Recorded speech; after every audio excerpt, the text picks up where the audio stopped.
tal, como están? Benvidos unha semana máis a Estelar, o espazo de entrevistas de Correo Televisión que tamén poden seguir a través do canal 27 Barbanza e a través de Radio Obradoiro. Hoxe recibimos a Elena Muñoz, conselleira de Facenda. Señora Muñoz, moitísimas grazas por estar unha vez máis aquí en Correo Televisión. Moitas grazas, estou encantada de estar aquí con vostedes hoxe tamén. Pois temos moitos temas dos que falar, así que imos xa empezar sen perder máis tempo. Estamos no comezo dun ano que vai ser moi difícil, pero tanto o Goberno Central como a Xunta insisten en que no terceiro trimestre do ano empezaremos a crecer. Chegarán entón as cifras positivas que tanto agardamos no 2014, en que basean vostedes esas previsións e canto poderíamos crecer? Pois, efectivamente, nos agardamos que o comportamento da economía galega en relación tamén co comportamento que se espera para a economía española a finais deste ano 2013 empece a mellorar, empecen a notarse síntomas de mellora. Por que? Pois porque hai unha serie de medidas estructurais que se tomaron por parte do Goberno de España xa no ano 2012, evidentemente como estructurais que son, non poden ter efecto de un día para outro, hai que darlles un tempo e por eso coidamos que ese tempo suficiente para empezar a notar o efecto real desas medidas, esas reformas do sistema financeiro, por exemplo, que é vital para que a nosa economía poda volver a encarar ese tramo de crecemento, porque tendrá que producir necesariamente que o financiamento das empresas e o financiamento das familias mellore, que haxa máis liquidez no sistema e, polo tanto, máis recuperación económica. Pois esos efectos desas medidas a finais do 2013 esperamos que xa se noten, no 2014 sexa, digamos, un ano de transición, un ano de tendencia xa en positivo, pero non con niveis elevados, máis ben de transición, e xa no 2015 crecer a niveis xa moito máis significativos. O Goberno Feijóo fai bandeira da austeridade, pero cada vez hai máis voces, e voces de peso, que alertan dos perigos da austeridade sen fin. Semella que a realidade lles está a dar a razón, que a austeridade pode lastrar o crecemento. Vostede que pensa ao respecto? Pois o primeiro que eu penso é que a austeridade ou as políticas de austeridade nunca son un fin en si mesmo e, dende logo, nós nunca nos plantexamos esas políticas de austeridade como obxectivo a cumprir. Sí que temos claro que esas medidas e ese control do gasto público é un medio necesario para conseguir ese crecemento, porque se non tes controladas as túas contas públicas, o que estás transmitindo é desequilibrios ao teu sistema e, polo tanto, estás impedindo esa recuperación económica. Non podes, as administracións públicas non podemos gastar máis do que temos. Polo tanto, temos que ser quen de pagar as nosas facturas, temos que ser quen de axustar os gastos aos nosos ingresos. Esa é unha peza clave. De feito, ademais, os datos e a evolución do Produto Interior Bruto da comunidade, do PIB e mesmo do desemprego nos últimos anos se ve como en Galicia hai un comportamento diferencial positivo con respecto ao Estado. É dicir, fomos quen de practicar políticas de control do gasto dende o ano 2009 e ao mesmo tempo non se resentiron as nosas variables, digamos, macroeconómicas, os nosos indicadores. Outras comunidades que non fixeron estas políticas ten moito máis paro que Galicia e o seu PIB, o seu decrecemento foi moito máis profundo. Polo tanto, a austeridade sí é necesario ese control de gasto, pero sempre como un medio para acadar ese crecemento, non como un fin en sí mesmo. Bueno, a austeridade como control de gasto é necesaria e a partir de aí, unha vez que se consegue, como se logra ese crecemento? Cales son as fórmulas, a receita máxica?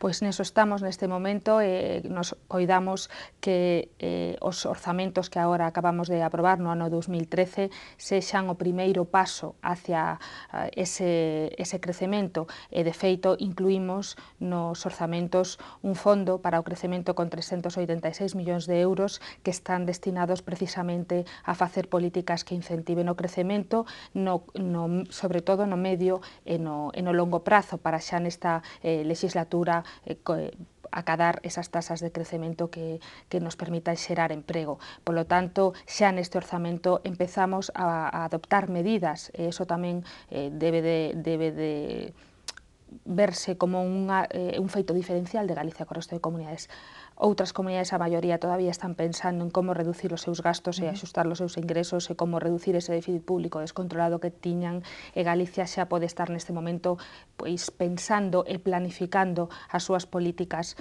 para incentivar o crecemento, as súas políticas de innovación tecnolóxica, as súas políticas de apoio aos emprendedores, como xa fixemos nestes primeiros días de goberno, políticas que ao fin consigan o que todos pretendemos, e que Galicia volva a crecer e, sobre todo, que volvamos a crear emprego, porque o desemprego, desde logo, para este goberno é a primeira preocupación. Innovación e internacionalización, non? Que é outra palabra da que tamén se tira moito, non? Cando se fala de fórmulas de crecemento, non? Exactamente, nós temos unha aposta clara por esa internacionalización, porque a aportación do sector exterior para a comunidade autónoma é unha peza clave do noso Produto Interior Bruto.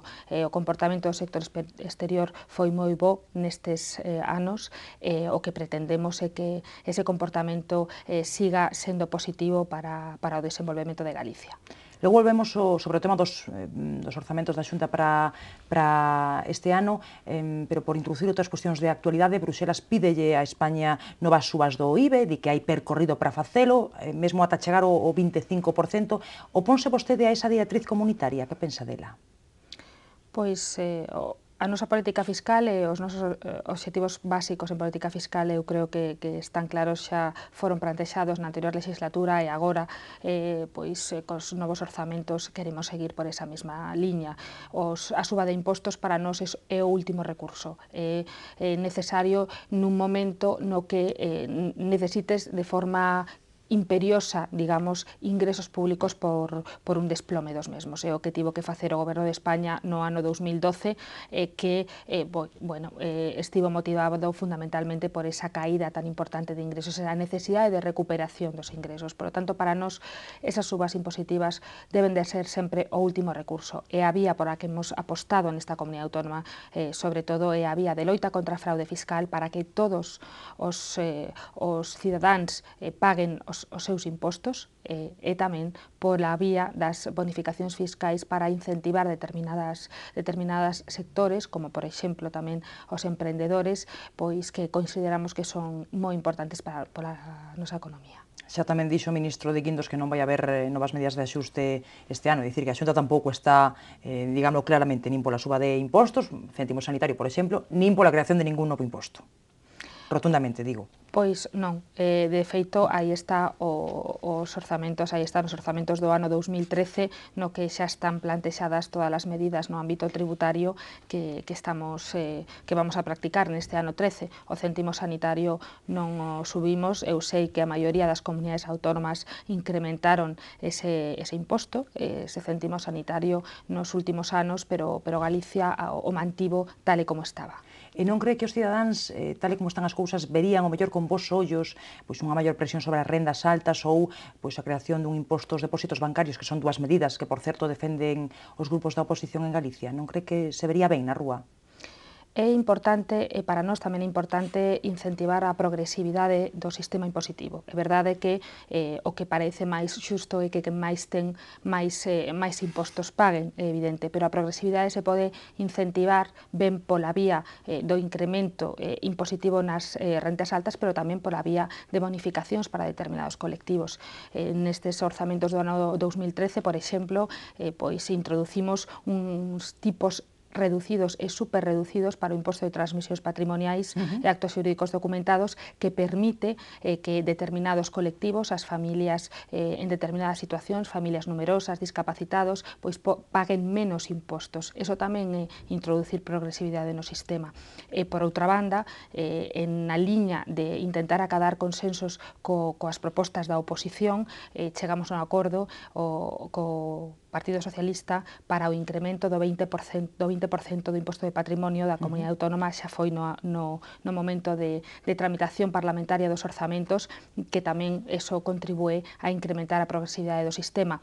O que non podemos facer é crear impostos que a normativa non nos permite. O imposto sobre depósitos bancarios é un imposto que foi regulado polo Estado a tipo cero, e, polo tanto, cando a normativa nos di, e o sistema de financiamento das comunidades autónomas, que cando o Estado entra a regular e crea, fixa un tipo de un imposto ás comunidades, non podemos regulalo. E, polo tanto, pois, ese imposto non se pode poner en Galicia neste momento.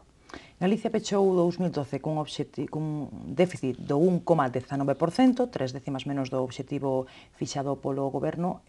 Alberto Núñez Feijóo insiste en que somos exemplo de solvencia. En que se traduce, pro cidadán que non sabe moito destas cousas, ese cumprimento do obxectivo de déficit? Pois, o primeiro lugar é, como dicía antes, que estamos axustando os nosos gastos aos nosos ingresos. E iso produce un efecto directo que somos quen de ter financiamento para pagar as nosas facturas, para pagar os nosos gastos. Por lo tanto, o cumprimento do obxectivo de déficit e o cumprimento continuado, como levamos facendo nos últimos anos, que levamos nunha senda de control continuado do déficit, fai que esta comunidade dispoña de liquidez para atender os seus compromisos, onde vemos que outras comunidades non poden pagar as facturas e teñen serias dificultades. Esta comunidade autónoma está pagando en prazos razoables aos seus proveedores esas facturas e, polo tanto, eso é un primeiro efecto claro de cumprimento do déficit público e, ademais, tamén non teremos que facer axustes adicionais, como xa anunciou o ministro Montoro, que terán que facer as comunidades incumplidoras. Eso supón que elas terán que facer reduccións de gasto adicionais, planes de axuste adicionais que esta comunidade autónoma non vai ter que facer novamente. E cando di que se pagan as facturas en prazos razoables, a que se refire exactamente? Como está a día de hoxe o pagamento? Pois neste momento estamos no último exercicio, no ano 2012, seguimos rondando os 50 días de prazo de pago dende a presentación desas facturas. Por lo tanto, seguimos mantendo en un ano especialmente difícil. Vivimos todos, este ano 2012 foi especialmente complicado para todas as administracións públicas, pois o feito de que Galicia sexa esa comunidade cumplidora que garante seriedade e rigor nas súas contas fai que pudimos colocar todo o noso programa de endevedamento xa no ano 2012 e, por tanto, ter liquidez suficiente para pagar esas facturas nese prazo razoable. Eso, pois, insisto, desgraciadamente, porque eu, dende logo, non me gustaría estar no lugar de outras comunidades, non o poden facer delas. Cando escoitamos que hai comunidades como Cataluña que non poden pagar as súas facturas farmacéuticas, pois vemos que esta comunidade autónoma, por exemplo, a factura de farmacia a paga o día 20 de cada mes e a recebe o día 10, con lo cual está pagando en 10 días a factura farmacéutica e así outros moitos gastos, sobre todo priorizando sempre o pagamento dos gastos sociais, das subvencións a entidades sociais que máis necesitan, pois podemos facelo e podemos atender esas necesidades dunha forma, digamos, razoable e normal para non contribuir a xerar maiores problemas dos que moitas entidades xa están pasando a día de hoxe. E volvendo ao tema do déficit, por que non se apurou o límite de endevedamento? Porque a economía real quedou sen alo menos 175 millóns de euros. E iso é algo que tamén insisten grupos da oposición. Sí, eu escoitei diversas críticas, non? Por un lado... Tamén diversas cifras, non? Sí, escoitei que se critica que non chegáramos ao nivel do 1,5%, tamén escoitei que agora xa non éramos os primeiros en materia de déficit público, que se non nos sentíamos mal, pois sendo só a sexta comunidade autónoma en términos de déficit público. Eu creo que a parte das cifras en concreto que temos que fixarnos na política que estamos facendo. É certo que puxemos en riba da mesa unha serie de medidas no noso plan de reequilibrio, medidas de aforros, sobre todo en gastos correntes importantes, que tiveron unha realización ou unos efectos moito mellores dos que inicialmente estábamos estimando. Eso fixo que finalmente ese déficit público se reducira aínda máis do previsto e por debaixo do 1,5%. Por exemplo, unha das medidas da Lei de Medidas do Empregado Público que fixemos no mes de febreiro e que controla o absentismo, que é unha medida que ten moitos bons resultados. pois permitiunos aforrar 26 millóns de euros en ese gasto de absentismo, en esa reducción do absentismo. Estamos en niveis moi por baixo do ano 2008, por exemplo, que baixamos, estamos en un 3,4% aproximadamente, cando estábamos por riba do 5% no ano 2008. Esas son formas de aforro tamén en gasto corrente, que nos permite ter uns números mellores, digamos, que outras comunidades autónomas. Xa que fala dos funcionarios, vanse librar de novos recortes? Pois para os funcionarios a política que temos tamén está moi clara e sempre a dixemos, é dicir, as medidas están na lei de orzamentos. Na lei de orzamentos quixemos apostar pola estabilidade do emprego e recoñecendo, por suposto, como se ten recoñecido o traballo de todos os funcionarios públicos, e en ese sentido, pois recoñecendo ese esforzo, intentar pedirlles, a pesar de que esta comunidade tiña que reducir o 0,7% no ano 2013 o déficit público, pedirlles menor esforzo que no ano 2012. E finalmente, eso é o que vai pasar, si que tomaremos as medidas en relación co complemento específico de todos os funcionarios, pero no ano 2013 a realidade é que as súas retribucións totais serán superiores ás que recibiron no ano 2012. Por lo tanto, sí que estamos pedíndolles esforzos, pero eses esforzos serán menores que no ano 2012, a pesar de que esta comunidade en materia de reducción de gasto público ten que realizar un esforzo maior. Falaba vostede do que se aforrou en gasto corrente. Hai aínda marche para actuar aí nese capítulo? Quedan aínda cousas que se poidan facer?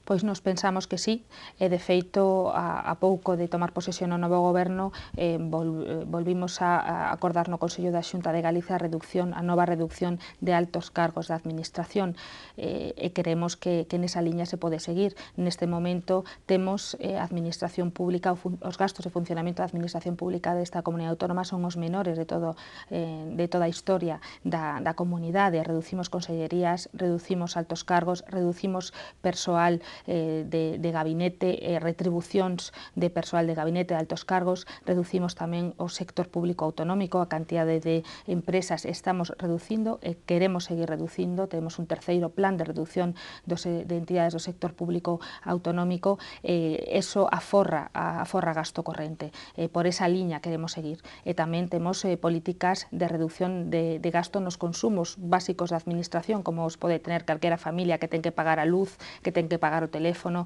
Pois nos coidamos que nesa vía podemos obter todavía moitos aforros. Por exemplo, os plans de racionalización enerxética, de eficiencia enerxética, que está por en marcha o Servicio Galego de Saúde, é unha forma de aforrar que nos permitirá aforrar moitos millóns de euros nos próximos anos.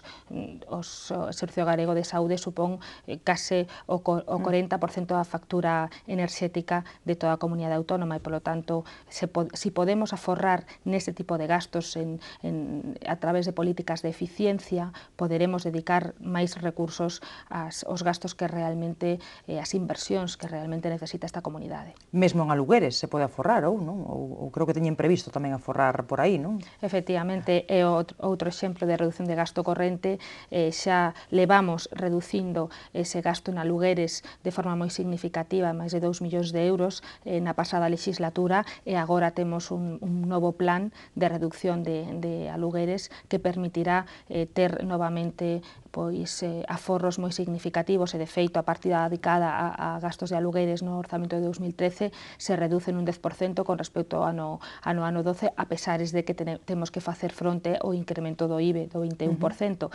Por lo tanto, queremos seguir tamén por esa política de racionalización na utilización dos inmobles da comunidade autónoma. E tendo en conta o esforzo que se fai para cumprir co obxectivo de déficit, non senta mal que outras comunidades autónomas non fagan os deberes? Pois eu realmente non querería estar no seu lugar, porque esas comunidades autónomas, ao non cumplir con eses deberes, están en situacións moi complicadas. Teñen que afrontar problemas de liquidez, problemas de pagos, teñen que estar tomando medidas realmente moi duras no ámbito das súas administracións públicas, e, polo tanto, realmente non é gratuito incumprir o obxectivo de estabilidade orzamentaria. Como dicía antes, dende o propio Ministerio de Hacienda recoñeceron, ademais, dixeron expresamente que esas comunidades tendrán que afrontar novos programas de axuste. Por lo tanto, eu penso que esa non é a vía, e que o que é razoable traballar por cumprir ese déficit público, traballar dende o primeiro momento. É verdade que ese déficit público non se pode reducir dun día para outro, que é un traballo continuado.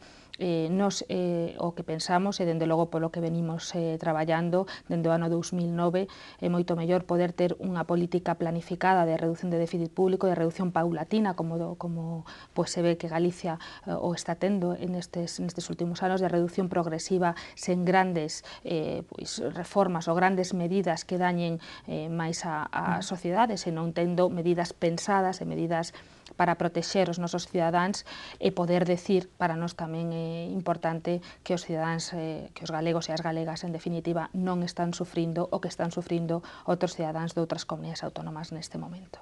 Este ano o esforzo ten que ser aínda maior, con ese obxectivo que baixa ao 0,7%. Está xa previsto todos os recortes, de onde van salir eses cartos? Pois xa temos o orzamento aprobado. Este goberno, nos 100 primeiros días de goberno, foi quen de presentar un orzamento, era un obxectivo o que se comprometera o propio presidente Feijóo, que íamos ter un orzamento aprobado en funcionamento o máis axiña posible. Eso é o que cumprimos dentro dos 100 primeiros días. Xa temos ese orzamento e incluso está aprobado polo Parlamento, en este momento xa está en vigor. Por lo tanto, todas as medidas que hai que tomar para cumprir ese 0,7% xa están nese orzamento.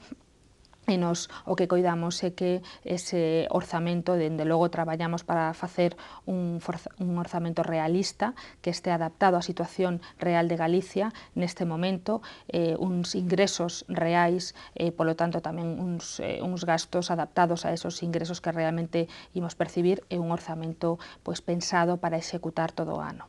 Falemos logo dos orzamentos. Son unha arma anticrise ou son un exercicio de mantemento do estado do benestar en Galicia? Están blindados os servizos esenciais? Pois sí, según o que preguntaba, ten precisamente esa doble vía, ese doble obxectivo. Por un lado, blindar eses servizos públicos básicos novamente, incrementamos o peso no orzamento das prestacións de servizos públicos básicos, o 77% do orzamento está dedicado a políticas de servizos públicos, de sanidade, de educación, de servizos sociais. 8 de cada 10 euros que gastaremos neste ano 2013 estará dedicado a servizos públicos, porque este, sen dúbida, é un obxectivo fundamental deste goberno. E, por outra banda, tamén, na medida do posible, e tendo en conta as disponibilidades financeiras que temos, as reais disponibilidades financeiras, adicamos a ese fondo de crecemento 386 millóns de euros destinados precisamente a esas políticas para que tamén dende este orzamento podamos incentivar o crecemento na comunidade. O que pasa é que cos recursos que había no ano 2005, que son os que temos para este 2013, pois hai que prestaralles aos galegos os servizos que precisan agora, non? Entón, iso parece moi complicado, de conseguir, digo. É difícil, sen dúbida, é difícil, e o que nos obriga a priorizar. Na liña que falábamos antes, o que nos facemos é priorizar precisamente a prestación deses servizos públicos básicos no orzamento. Temos que mellorar, que facer máis con menos recursos nestes orzamentos, e, polo tanto, nos priorizamos ese tipo de gastos, esos gastos, baixamos os gastos que son, digamos, improductivos, baixamos gastos de funcionamento da administración, baixamos eses gastos correntes, mesmo controlamos os intereses da nosa débeda, os gastos financeiros que pagamos por a nosa débeda son os menores de todas as comunidades autónomas. O crecemento deses gastos financeiros, a comunidade autónoma é a menor de todas as comunidades autónomas, só un 10% frente a un 40% de crecemento de gastos financeiros. Isto supón, por exemplo, que se esos gastos, que son gastos improductivos, creceran na mesma medida que a media de España, teríamos que dedicar 70 millóns de euros máis a ese capítulo, e, polo tanto, non os adicaríamos ás políticas que realmente necesita esta comunidade. Polo tanto, el ter un unha política pois rigorosa, el ter unha política de control dese déficit público que falábamos, nos permiten poder adicar máis recursos onde realmente se necesitan. A oposición queixase de que os orzamentos saíron do Parlamento como entraron, que apenas se aprobaron emendas. Claro que hai que ter en conta que están nas antípodas do PP no que a solucións á crise se refire. Din de feito que estes orzamentos levan a Galicia ao rescate. A vostede que lle parece? Bueno, eu dixen, cando presentei os orzamentos na Cámara, no Parlamento, que nos estábamos abertos ás propostas que quixeran facer todas as forzas da oposición, pero evidentemente nos, unha vez que as recibimos, as temos que analizar. É evidente que hai determinadas propostas, determinadas emendas que nos non podemos estar de acordo con elas. Había emendas que pretendían, como antes dicíamos, a creación de impostos que non podemos crear e, polo tanto, ingresos que mesmo non vamos a recibir, dicíanme no Parlamento, pero hai que crealos, e esos ingresos, se sabemos que non van recibirse, os vamos a orzamentar. Eso é unha orzamentación realmente rigorosa? Pois non, nos por aí non queremos ir e non quixemos ir dende o primeiro momento. Tamén había propostas que incumplíamos o teito de gasto aprobado no propio Parlamento, superando, incumplindo os acordos desta Comunidade Autónoma no Consello de Política Fiscal e Financeira, é dicir, realmente esas propostas estaban bastante fora da realidade de Galicia neste momento. Onde podemos chegar a acordos, chegamos. Antes comentábamos o acordo do incremento do 20% do imposto de patrimonio, que se chegou tamén algún acordo importante en materia de naval, de apoio ao sector naval. E, polo tanto, nese sentido, pois, con eses acordos, os orzamentos melloraron con respecto aos que se presentaron na Cámara. Por iso, pois, desde logo, nós seguimos dicindo que estamos abertos ás propostas, a estudar todas as propostas que se nos plantexen, pero que, evidentemente, o que pedimos é que sexan propostas realistas e, dende logo, que sexan propostas que realmente estén pensando na Galicia que agora temos e o que necesita Galicia neste momento. E xa que falaba eu de rescate, estamos blindados ante unha posible intervención do Goberno do Estado? Hipotética intervención, mellor dito, posible. Pois neste momento, efectivamente, é un feito que Galicia está absolutamente blindada frente ao rescate. E, de feito, pois, un exemplo é a colocación no mes de xaneiro de 1.000 millóns de euros de débeda pública en 4 días hábiles dende a autorización do Consello de Ministros, cumprindo o límite imposto polo Consello de Ministros en canto a tipos de xuro, e mesmo no día de onte pois tamén completando outros 200 millóns de euros que nos autorizaron o venres pasado tamén no Consello de Ministros, cun tamén obxectivo e con un límite de tipos de xuro máis baixo e máis exixente, pero que tamén fomos quen de cumprir. Por lo tanto, en só 4 días hábiles novamente completamos o 100%. Eso significa que Galicia dispón de liquidez, que Galicia non ten que acudir a ningún mecanismo que o Estado puxo a disposición das comunidades autónomas para darlles financiamento cando non podían ir ao mercado, pero tamén suxeito a unha condicionalidade moi importante, a uns requisitos, a uns plans de axuste adicionais, e mesmo levando a propia intervención das contas da comunidade. Nos somos unha comunidade solvente, somos unha comunidade seria, que estamos obtendo ese financiamento nos mercados e, polo tanto, que non necesitamos esa axuda do Estado e, dende logo, non necesitamos e non vamos ter ningún tipo de intervención. Estamos mantendo algo que é moi importante, dende logo, para esta comunidade autónoma, para o Goberno da Xunta de Galicia, que é a nosa autonomía financeira, que é unha peza clave para manter a autonomía da propia comunidade autónoma. Galicia corrixe as previsións do Goberno de España no seu propio cadro macroeconómico. Quen ten razón? A Xunta ao dicir que a economía española caerá un 1,1% ou de Guindos, que aínda mantén a cifra do 0,5%? Pois ben, nos o que pretendemos cos orzamentos, como xa o fixemos en orzamentos pasados, é facer unhas previsións que nos parezcan o máis realistas posibles. En ese senso, sempre se tomaron como previsións para España unha previsión de consenso entre a previsión do Goberno de España e a previsión de organismos internacionais. Tendo en conta ese consenso ou esa cifra de consenso, nos entendemos que a economía española baixará o menos 1,1% neste ano 2013. En relación a ese comportamento, tamén mantemos que a economía galega seguirá presentando un comportamento mellor que a economía española en 2 décimas, como xa pudimos comprobar no ano 2012, no que a economía galega mellorou en 2 décimas en relación ao comportamento da economía española, e tamén pensamos que ese diferencial se seguirá conseguindo no ano 2013. O ministro Montoro, do que vostede falaba antes, cargou contra actores, contra políticos, contra tertulianos, dicindo que non pagaban os seus impostos en España ou non cumplían adecuadamente cas súas obrigas fiscais. Danse casos semellantes en Galicia? Eu creo que todos os responsables públicos todos aqueles que teñen unha imaxe pública ante os cidadáns deben ser os primeiros en dar exemplo e cumprir coas súas obrigas.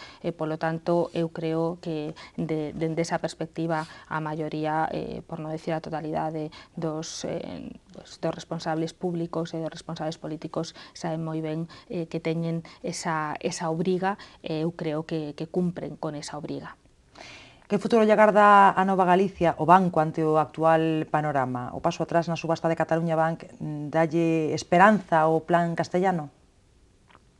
Pois nosotros o que valoramos é que neste momento, o primeiro que valoramos é que neste momento Galicia todavía conta con unha entidade financeira propia, que ten un plan, que ten 5 anos para executar ese plan, e que, dende logo, eles din que están en condicións de acadar eses investidores privados que permitan que esa entidade siga en solitario, siga en Galicia e siga dedicada ás empresas e familias galegas. E por eso nos mantemos esa confianza en o que nos din os xestores en ese plan castellano, como di vostede, e que sexan quen de sacar adiante a entidade e de acadar ese financiamento que permita esa continuidade e esa entidade para Galicia. En canto a Caixa, a nova Caixa Galicia, como fundación especial baixo tutela da Xunta, que porvir lle agarda?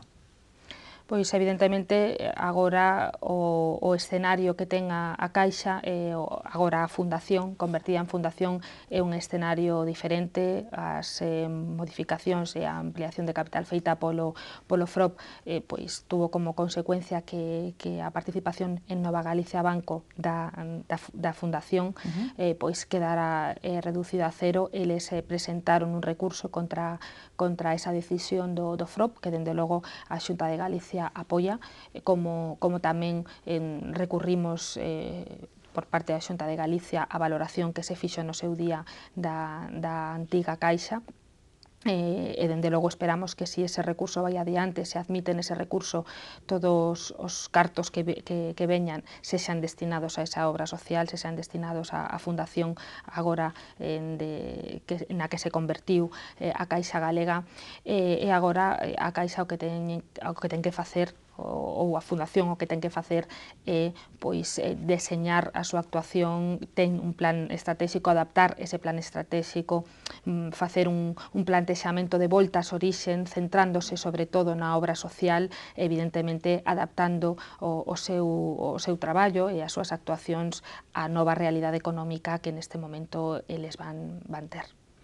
E no tema das preferentes, o que tamén temos que falar, ainda que sexa brevemente, porque estamos xa rematando, os afectados exixen que se cese os políticos que avalaron a fusión das caixas. Que lle parece a vostede? Pois eu, dende a Xunta de Galicia, sempre estivemos apoiando os afectados polas preferentes. Fomos a única e a primeira comunidade autónoma que tomou medidas para apoiar os afectados a través da vía de arbitraxe. E logo se imitou. Logo se imitou por outras administracións. Realmente este goberno, que non foi responsable e non estaba no goberno no momento de comercialización de esas participacións preferentes, que era cando se tiña que que haber controlado esa comercialización e supervisado adecuadamente esa comercialización, agora sí que está facendo cousas, sí que está poñendo medios para intentar paliar esta situación a estas persoas que realmente digamos que foron perxudicadas por esa participación. Esa vía de arbitraxe está a día de hoxe pois funcionando e máis de 13.500 familias galegas xa recibiron de feito real, digamos, eses cartos que tiñan invertido en participacións preferentes. Polo tanto, nese sentido, este goberno seguirá traballando. Ligar o problema das participacións preferentes coa fusión das caixas galegas creo que é un erro que claro e que o que temos que intentar, e todos os responsables públicos temos que intentar apoiar a esos afectados, es axudarles na medida do posible e non utilizarlos para outras guerras diferentes que non teñen moito que ver coa necesidade, coa situación de necesidade que neste momento eles se atopan. Pois agardamos solucións para todos eses afectados polas preferentes. Temo que deixar aquí, conselleira, ainda que me queda algunha pregunta, así que vai ter que volver vostede noutra ocasión e seguimos falando. Cando queira. Moitísimas grazas, Elena Muñoz, por acompañarnos hoxe no Estelae. Grazas a todos por seguirnos un día máis. Saben que volvemos dentro de 7 días cun novo protagonista da actualidade.